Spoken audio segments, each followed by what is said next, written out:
Good morning all of you. మరి మన గౌరవనీయులైనటువంటి మన బొర్రు రామారావు గారు వారికి మీరు స్వాగతం చెప్పారా, విష్ చేశారా? సరే, ఈ రోజు స్పెషాలిటీ ఏంటి?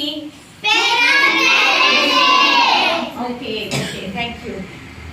మరి ఈ యొక్క సమావేశానికి మెగా పేరెంట్స్ మీటింగ్కి గౌరవనీయులైనటువంటి మన సార్ బొర్రు రామారావు సారు, మిగతా వారి సభ్యులు అందరూ ఆహ్వానించగానే వాళ్ళు వచ్చినందుకు వాళ్ళకి హృదయపూర్వక ధన్యవాదాలు.